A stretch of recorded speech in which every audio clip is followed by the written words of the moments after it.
मेरा नाम परिरानी प्रधान है। मेरा नाम भारती है। मेरा नाम ईशा दुर्गासी है। मेरा नाम रिया केशरवानी है। और मेरा नाम सहनाज परवीन है। मेरा नाम संध्या नायक है। मेरा नाम ओमनी वर्मा है। मेरा नाम रानू सिद्धि में साहू है। मेरा नाम यश खोबरागढ़े है। मेरा नाम जिज्ञासु है। मेरा नाम कोमल कुमार पटेल है। मेरा नाम दिव्यांश साहू है। मैं श्री कुरामी। मेरा मैं अपर्णा विश्वास हूँ।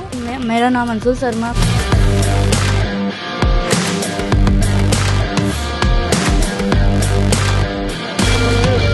आप लोगों को बहुत बहुत बधाई, शुभकामनाएं। सभी प्रावीण्य सूची में आप लोग सफलता हासिल किए हैं। तो सब एक कोई सपना लेके आगे पढ़ रहे होंगे ना। सबकी अलग अलग इच्छा होगी। कोई डॉक्टर बनना चाहते होंगे, कोई इंजीनियर बनना चाहते होंगे, कोई आईएएस, कोई आईपीएस। इस तरह से होगा ना सबके मन में। कौन कौन आगे लक्ष्य तय करके पढ़ाई कर रहे हैं।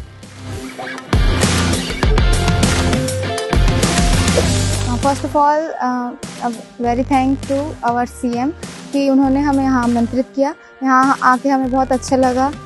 उनके आवास को हमने विजिट किया, टूर लिया।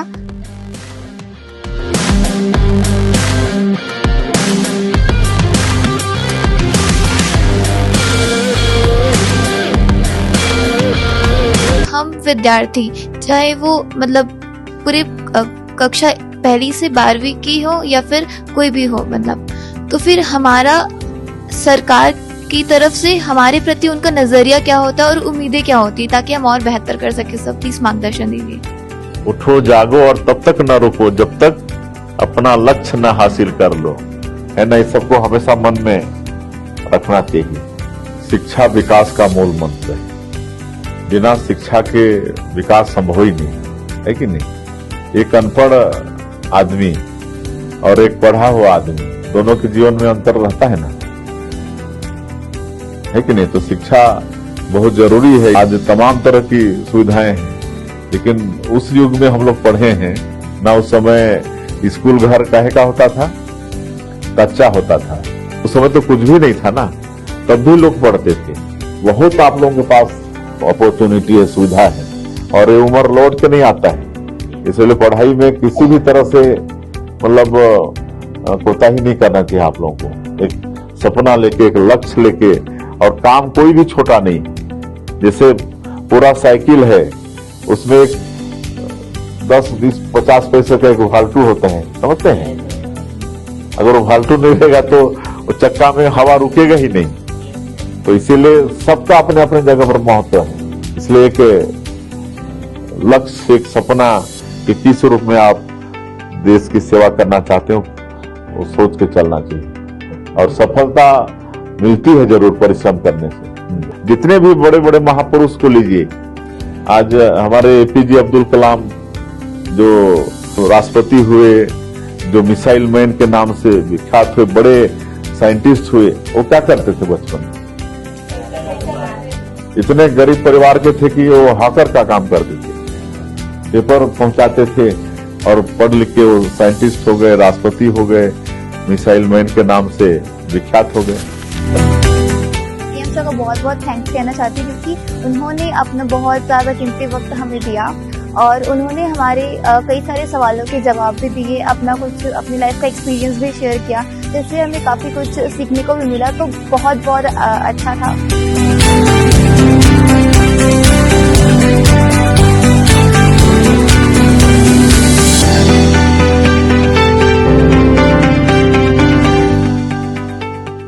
स्टूडेंट्स को अक्सर की पेपर टाइम स्ट्रेस होता है और एंजाइटी फील होती है। लोग डर जाते हैं पेपर को देख के। स्ट्रेस फ्री रहना चाहिए। हाँ, परिश्रम करना चाहिए, तो निश्चित रूप से एग्जाम में भी आपको सफलता मिलेगी ही मिलेगी, और कभी उसमें घबराना नहीं चाहिए। आप हम बच्चों को पढ़ाई के बारे में क्या संदेश देना चाहते हैं? तो एक लक्ष्य लेके पढ़ना चाहिए और पूरी ईमानदारी के साथ मेहनत करना चाहिए। तो उम्र लौट के नहीं आता है कि हम बाद में 2-4 साल बाद पढ़ लेंगे, ऐसा नहीं। अभी जो अवसर आप लोगों का है, पूरी लगन के साथ पढ़िए। सिर्फ एक ही काम अभी तो होना चाहिए आप लोगों का, एक ही ध्यान होना चाहिए कि पढ़ना है। अब मैं आगे आपकी तरह मतलब राजनीति में आकर जनता की सेवा करना चाहता हूँ, तो इसके लिए मुझे क्या क्या करना होगा? बेटा अभी तो पढ़ाई करो पहले, है ना। सब डॉक्टर इंजीनियर बन जाएंगे तो इधर भी तो कोई चाहिए। तो इसलिए अच्छा है, लेकिन अभी आपकी उम्र पढ़ाई का है, तो जितना ज्यादा पढ़ सकते हो पढ़ो। अभी हमने बोर्ड परीक्षा दिया, उसके लिए ये परीक्षा देने में और पढ़ाई करने में हमें बहुत थकावट हुई। और आप तो मुख्यमंत्री हैं, आप कैसे इतनी ऊर्जा लाते हैं? आप तो दिन भर भी काम करते हैं। जनता से ही हम लोग को ऊर्जा मिलती है। जैसे मोदी जी हैं, वो 24 घंटा में देश के लिए 18 घंटा काम करते हैं, खाली 6 घंटा उनका है। तो उसी तरह से हम लोग भी काम करते हैं और लोगों के बीच रहते हैं तो थकान महसूस ही नहीं होता है, उसी में व्यस्त रहते हैं। हम लोग को यहाँ पे इनवाइट करने के लिए आपका बहुत बहुत धन्यवाद। एक स्टूडेंट होने के नाते मेरा सवाल ये है कि आपका डे तो बहुत बिजी रहता होगा चीफ मिनिस्टर होने के नाते, तो आप अपना टाइम कैसे मैनेज करते हैं? जैसे एक घर का मुखिया होता है ना, बाप होता है, तो पूरे घर की उसको चिंता रहती है कि नहीं? हर बेटा बेटी उनके और भी परिवार में है, फिर साथ में खेती बाड़ी बिजनेस जो भी है सब चीज का चिंता करना पड़ता है। उसी तरह से मुख्यमंत्री का भी दायित्व है, प्रदेश का मुखिया का दायित्व होता है, तो प्रदेश में सब चीज ठीक ठाक चले ये चिंता करनी पड़ती है।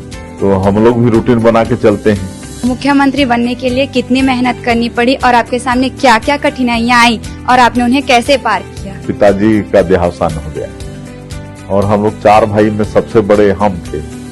इस तरह से तो स्वाभाविक रूप से जिम्मेदारी हमारी आ गई। हम बचपन का मस्ती होता है ना, वो सब हम नहीं कर पाए कि हम सरपंच तक बनेंगे ऐसा नहीं सोचे थे।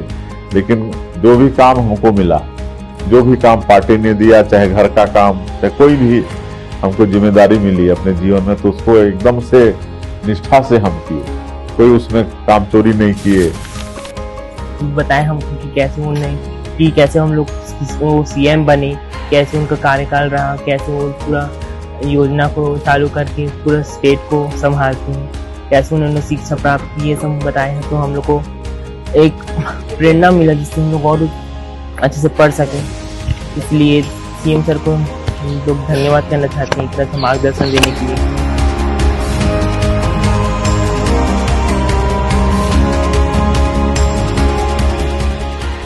आप यदि मुख्यमंत्री नहीं होते तो देश की सेवा किस प्रकार करते? देखिए बेटा, कोई काम छोटा नहीं होता और सब काम देश के लिए जरूरी होता है। तो हम अगर आज पॉलिटिक्स में नहीं आते तो हम अच्छा खेतिहर होते और लोगों को भी अच्छा खेती करने सिखाते। मतलब हमको बहुत रुचि है खेती करने का, और जब हम विधायक नहीं बने थे तब हम हल भी चलाते थे। सुशासन तिहार जो हमारे छत्तीसगढ़ में आयोजित किया गया है, उसके बारे में जानकारी अर्जित करना चाहती हूँ। जनता हम लोग को अपना बहुमत